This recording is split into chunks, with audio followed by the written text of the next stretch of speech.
आज अच्छा ना हम हो करिए पॉइंट खेल में नहीं हो करिए पॉइंट खेल में, लेकिन हमेशा ही बात है कोनो ना कोनो फीमेल कलाकार के चाहे हीरोइन के साथ कहत रहती है, लेकिन आज ई बात हम अपना भाई खातिर कहब कि कश्मीर के फ्रूट लगेला आ काला कुर्ता में क्यूट लगेला, कश्मीर के फ्रूट लगेला काला कुर्ता में क्यूट लगेला, कश्मीर के फ्रूट लागलू काला सूट में क्यूट लागलू।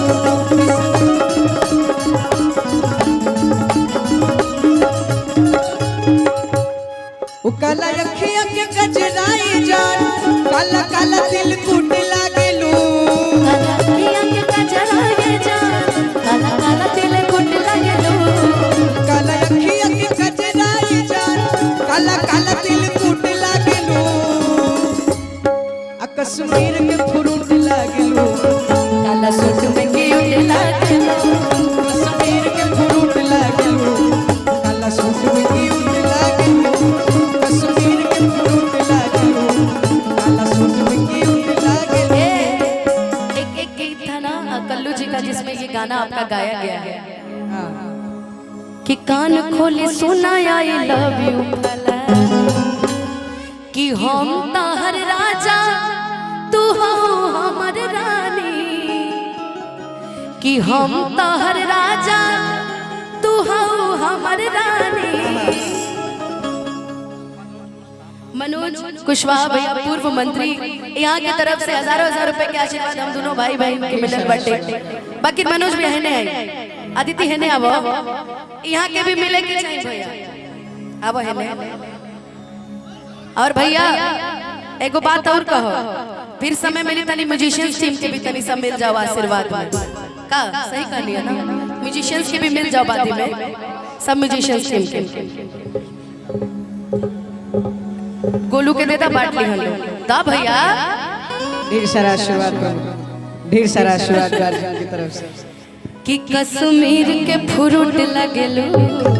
अच्छा मनोज भैया के सब क्यों प्यार करेला तो ये बात तू कह सकेला कि हम तहर राजा तू हो हमर रानी,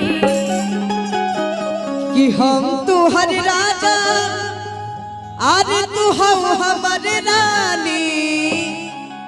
प्यार से शुरू भइल बाटे कहानी, प्यार से शुरू भइल बाटे कहानी, प्यार से शुरू भइल बाटे कहानी, प्यार से शुरू भइल बाटे कहानी। माटी को सोना करने माटी को सोना करने वाली कलाकारी है जी।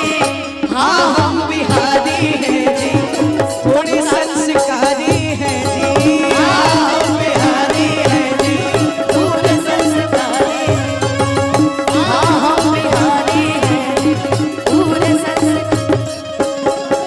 माटी को सोना करने माटी को सोना करने वाली कलाकारी है जी। अच्छा हाँ हम बिहारी हैं जी थोड़े संस्कारी क्यों है?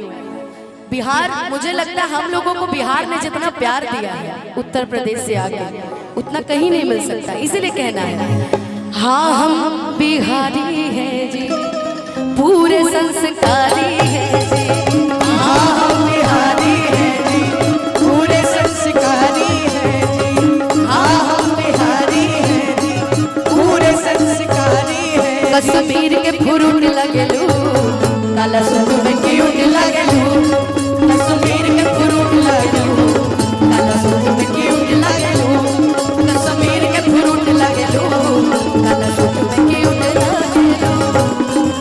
लेकिन एक लाइन हम कहेंगे कश्मीर के फ्रूट लागेला तो हम कई बार गईले बानी रउआ खातिर, लेकिन आज एक और गाना गाई। ओ जब घर से तू बहरी जइहाई जान ओ जरूर काला बिंदिया लगई हाय जान। जब से आर्यन का ये गाना आया ना तब से मैंने बिंदी लगाना शुरू कर दिया है। ओ जब चांदनी अनुरूपवा सजई हाय जान तो जरूर काला बिंदिया लगई हाय जान। ओ जब चांदनियन ओ जब चांदनियन ओ जब चांदनियन रूपवा सजई हाय जान जरूर काला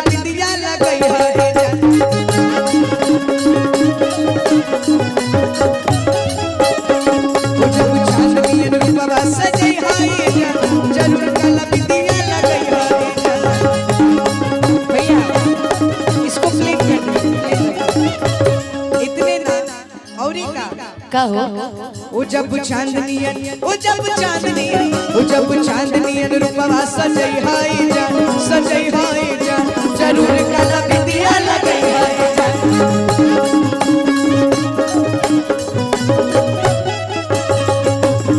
और हमने के बीच में हमने के गार्जियन विजय सिन्हा चाचा जी के आमंत्रण भइल बा, तो वही जैसे आशीर्वाद के सदैव हमने दोनों भाई बहन के कामना रहे। बाकी कहे के बाद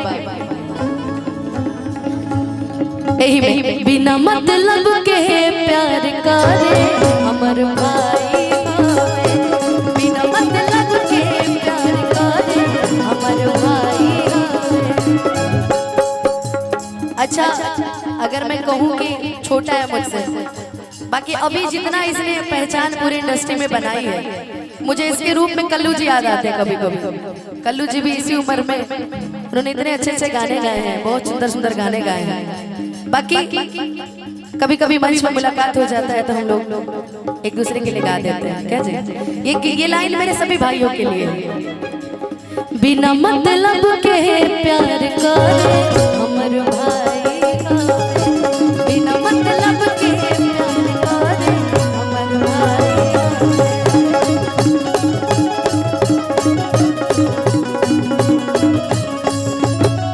भैया हमू दीदी खातिर एक लाइन कहम। बहिन मोर जनवा हो भाई के परनवा हो, बहिन मोर जनवा हो हमनी के घरवा के, हमनी के घरवा के आन बान सनवा हो। लेकिन आज फादर्स डे भी है, ऐसे कहे के बाद पापा हमर जनवा पारा हमर परनवा पारा, पापा हमर जनवा पारा के परनवा हम दोनों भाई बहन के, हम दोनों भाई बहन के जिए के यार मनवा, पापा हमर जनवा जिए के यार मनवा, पापा हमर जनवा जिए मनवा। पापा के कन्हैया वाला मजा नहीं खिकार पा, नजर न लागे राम हमरा परिवार पा, नजर न लागे राम हमारा परिवार नजर न लागे राम हमरा परिवार पा।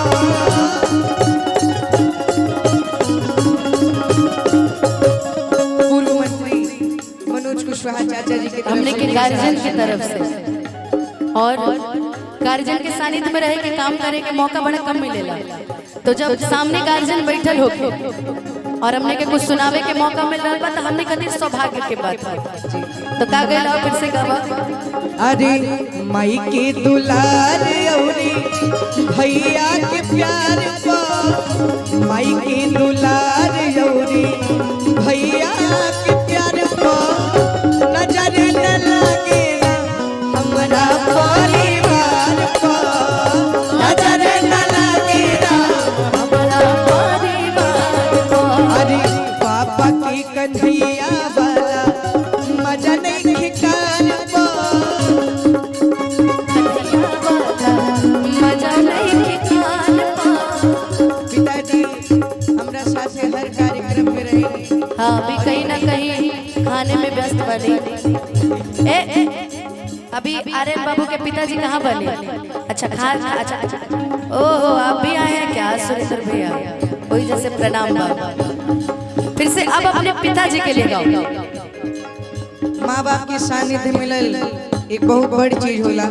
शुरू से हमरा और गार्जियन पप्पू कुशवाहा जी की तरफ से भी हजारों रुपए के आशीर्वाद। हम लोग के बीच माननीय चाचा, माननीय मंत्री विजय सिन्हा चाचा जी एवं सभी सम्मानित लोगों के बीच ये गीत हो रहा है, तो आर्यन बाबू को आशीर्वाद मिल रहा है। मैं स्वागत अभिनंदन कर रहा हूँ श्रीमान जनार्दन साथ कुशवाहा जी की तरफ से आप सभी सम्मानित लोगों को कोटि कोटि अभिनंदन और स्वागत। हम लोग के बीच मनोज भैया बैठे हैं, माननीय पूर्व मंत्री, आपने सबको आशीर्वाद दिया, मैं स्वागत अभिनंदन कर रहा हूँ। और मैं आर्यन बाबू से मैं चाह रहा हूँ कि संगीत की तरफ आप चलें। बहुत बहुत स्वागत। नाम मैं भुला गई क्या यार ब्रो।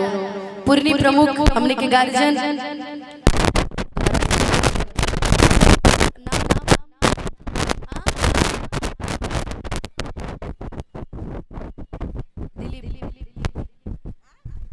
दिलीप कुमार जी,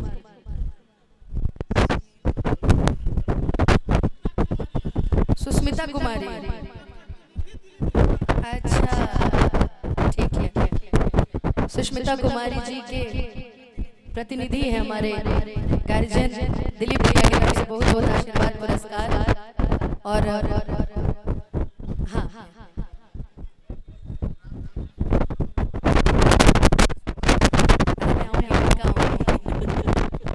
अच्छा, अब मैं चाहूंगी ना कि आदिति को भी गवा लेते हैं, फिर हम तो है तो एक दो गीतों के बाद हम लोग फिर से आएंगे, हम लोग आएंगे।